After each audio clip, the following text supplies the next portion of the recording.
안녕하세요. 2019년 1학기 커뮤니케이션 이론을 듣고 있는 이자영입니다. 제가 오늘 설명을 맡은 단어는 22과에 해당하는 The Information Society, 정보화 사회입니다. 여러분, 정보화 사회를 생각하면 어떤 것들이 생각이 나시나요? 위 사진처럼 컴퓨터나 네트워크 혹은 위성들이 떠오르지 않나요? 하지만 과연 컴퓨터가 많으면 정보화 사회다, 네트워크가 있으면 정보화 사회다, 이렇게 말할 수 있을까요? 오늘 22단원 정보화 사회에서는 프랭크 웹스터라는 학자의 생각을 따라가며 그가 분석한 현 사회를 정보화 사회라고 규정한 5가지의 기준, 그리고 그것에 대한 의문점을 함께 살펴보도록 하겠습니다. 프랭크 웹스터는 사회학자로 그의 주요 연구 분야는 정보와 통신입니다. 그는 2008년부터 2012년까지 런던 시티 대학에서 사회학과 부장으로 일했습니다. 그의 저서로는 Information Society, The Information Society Reader, Information Technology 등이 있습니다. 오늘 저희가 볼 그의 생각들은 Information Society 책과 깊은 관련이 있습니다. 그는 다른 사회학자들이 현재 사회를 정보화 사회라고 규정하는 기준을 크게 5가지로 분석하였습니다.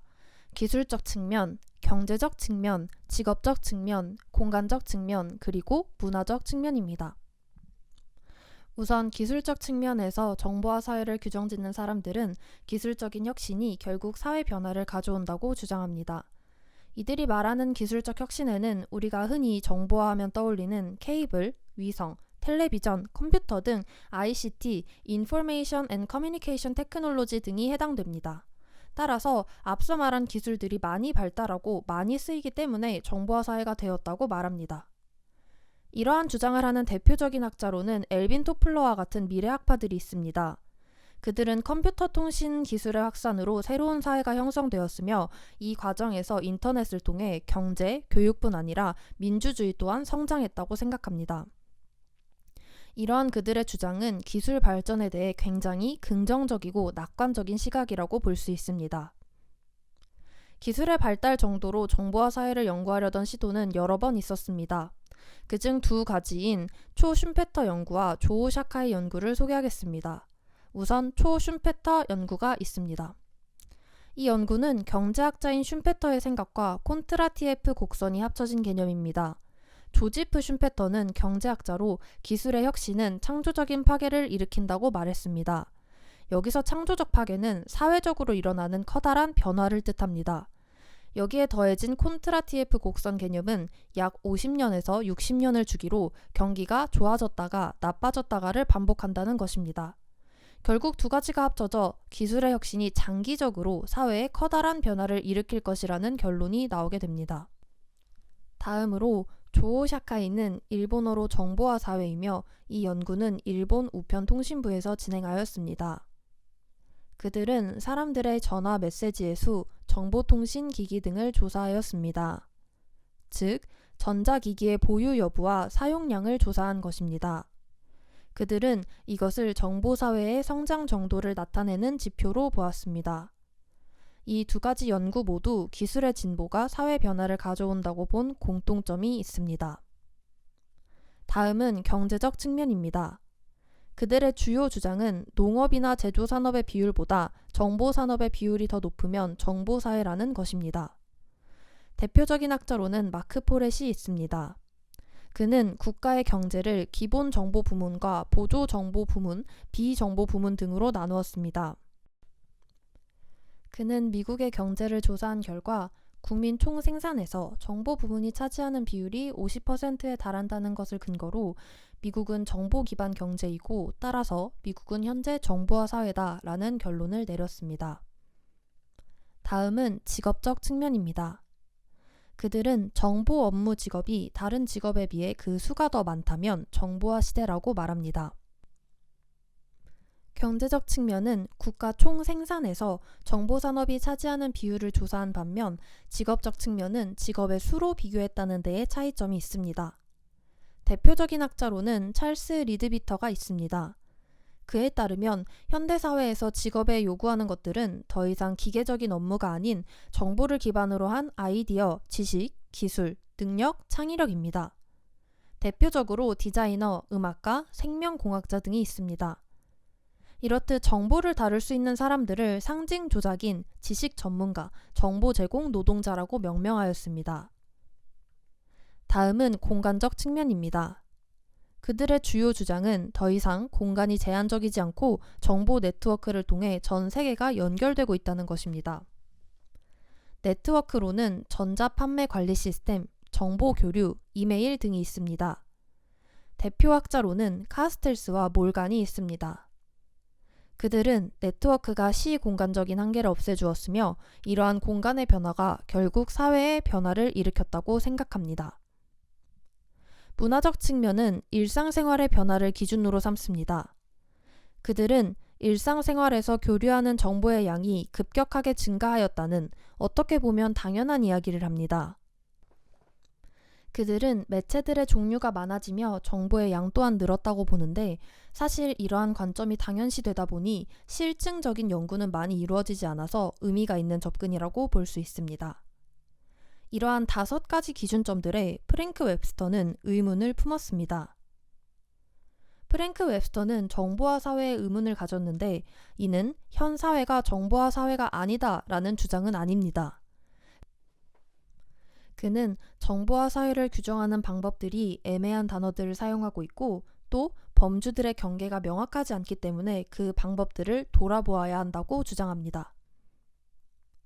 ICT를 포함한 기술 발달이 정보화 사회를 가지고 온다는 기술적 접근에 웹스터는 2가지 의문점을 제시합니다. 우선 기술이 반드시 정보화로 이어지는 것은 아니라는 겁니다. 그에 따르면 이는 검증이 힘들고 기술 결정론적인 사고입니다. 기술이 사회적 변화를 가지고 올 수도 있지만 사회적인 변화로 인해 기술을 공부하고 그래서 기술적 발전이 이루어지기도 합니다. 따라서 정보화에 ICT, 즉 기술의 독립적인 기여만 있었다고 볼 수 없습니다. 다음으로 ICT의 기준이 모호하다는 것입니다.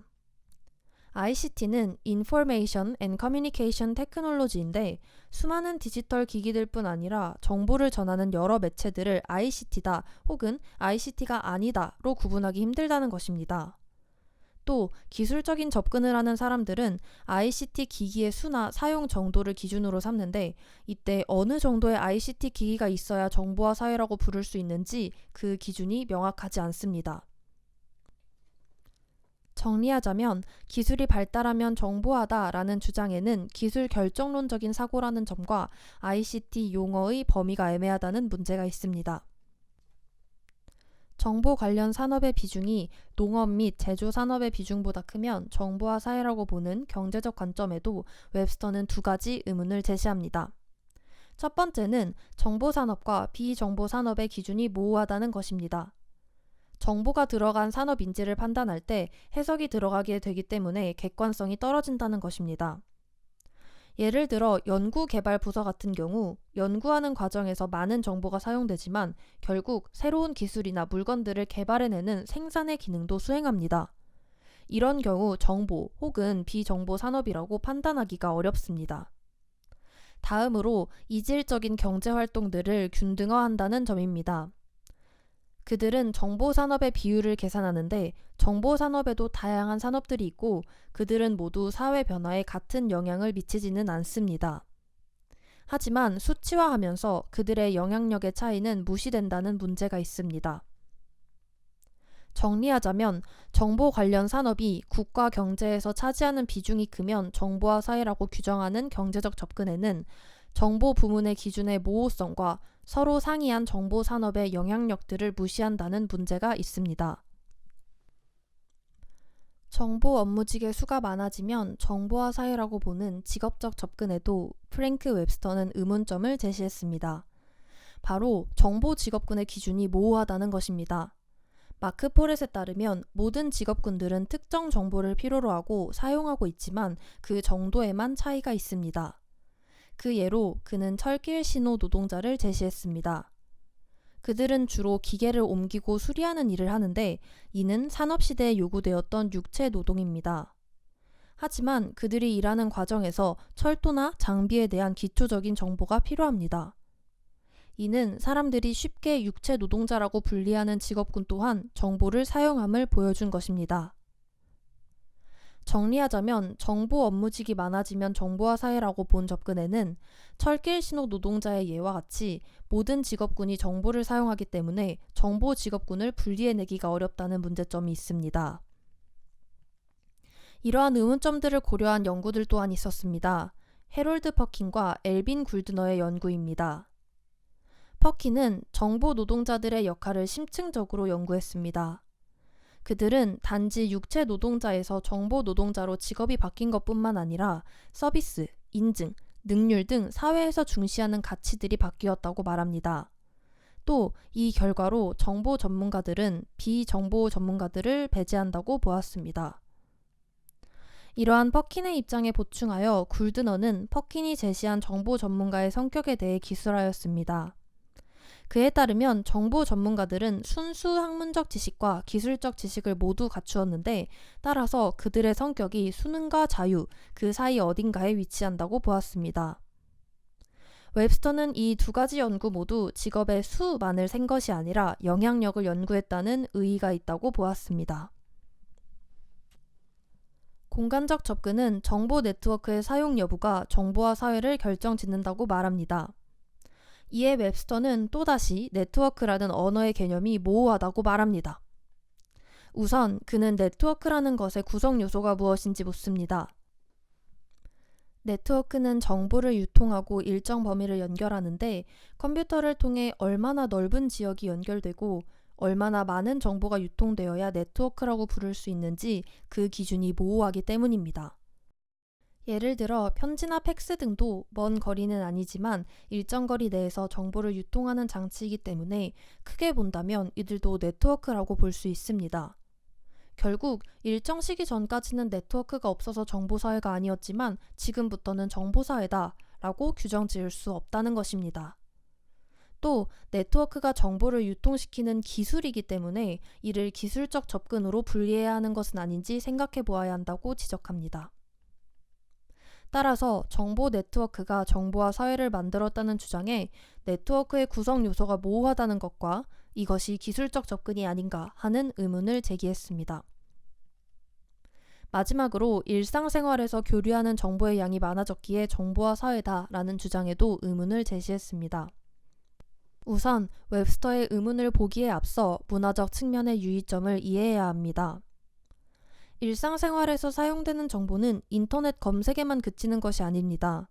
이는 우리의 의상, 머리, 화장 방식, 장식품 등 자신을 표현하는 방식에서도 드러납니다. 이들은 하나의 상징으로 옛날처럼 의상 등으로 계급을 알려주진 않지만 상황에 따라 특정 직업 종사자임을 알려주기도 하고 가장 기본적으로는 상대의 취향을 전달하기 때문입니다. 또 다음으로 장 보드리아르라는 철학자가 제시한 시뮬라크르와 시뮬라시옹에 대해 알아야 합니다. 시뮬라크르는 실존하지 않는 대상을 존재하는 것처럼 만든 인공물이고 그렇게 복사하는 행위를 시뮬라시옹이라고 합니다. 예를 들어 TV에서 보여주는 특정 사건에 대한 해석이나 재현은 시뮬라크르, 그것을 구성하고 보여주는 과정은 시뮬라시옹인 것입니다. 이러한 개념을 통해 보드리아르는 겉으로 만들어진 이미지가 현실을 대체하여 사람들은 자신이 보고 듣는 이미지들을 믿게 된다고 하였습니다. 이러한 개념들을 기반으로 웹스터는 두 가지 문제점을 말합니다. 우선 앞서 보았듯 자신을 나타내는 모든 것들을 포함해서 일상생활의 많은 것들이 상징과 기호가 됩니다. 이때 기호는 너무 다양한 나머지 사람들에 의해 쉽게 재해석되고 오해되기도 합니다. 또 사람들은 자신이 좋아하는 것들을 선호하여 모든 기호들을 공평히 받아들이기보다는 선택적으로 받아들입니다. 이 두 가지를 보았을 때 상징이 정보를 제대로 전달하고 있으며 이에 따라 공유되는 정보의 양이 많아졌다고 보기는 어렵습니다.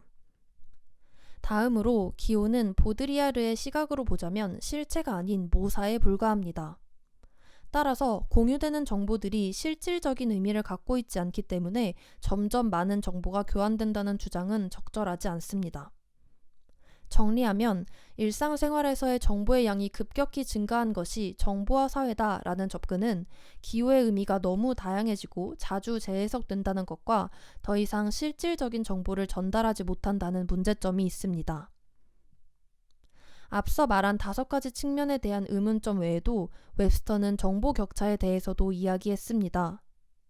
정보사회라면 사회 구성원들 대다수가 모두 정보를 쉽게 접하고 다룰 줄 알아야 하는데 사실은 그렇지 못하다는 것입니다. 지역별로 전자기기의 유무에도 차이가 날 뿐 아니라 전자기기가 있는 사람들 사이에도 정보를 얼마나 많이 찾아보는지에 차이가 있습니다. 특히 현재 우리나라의 경우 세대 간 정보 격차가 두드러집니다. 미국의 교육학자 마크 프렌스키는 2001년도 논문 디지털 원주민, 디지털 이주민을 통해 사람들을 두 집단으로 구분하였습니다. 디지털 원주민은 태어나면서부터 디지털을 사용한 세대로 현재 20대 이하가 해당합니다. 디지털 이주민은 주로 30, 40대 정도로 성장 과정에서 디지털을 접한 뒤 그것에 익숙해진 세대입니다. 이후 디지털 지체자라는 용어도 등장하였는데 이들은 디지털과는 거리가 먼 세대를 가리킵니다. 여기서 디지털 지체자에 해당한다고 볼 수 있는 70대 방망리 할머니의 영상을 잠시 시청하겠습니다. 그거는 그래. 내가 오늘 한번 가서 한번 해봐야지. 진짜 우리에 맞지 않는 세상이 돌아온가 보다요.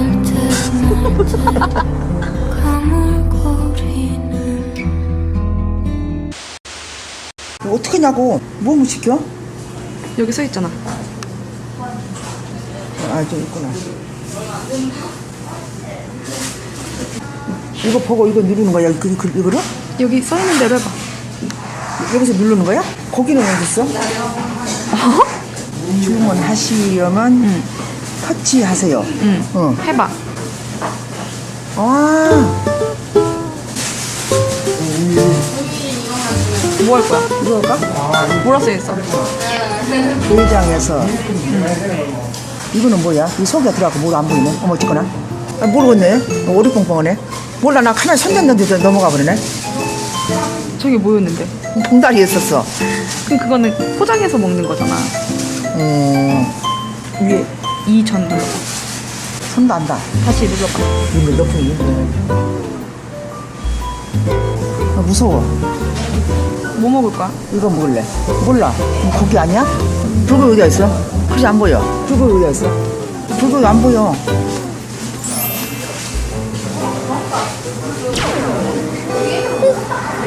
터치서 되었어.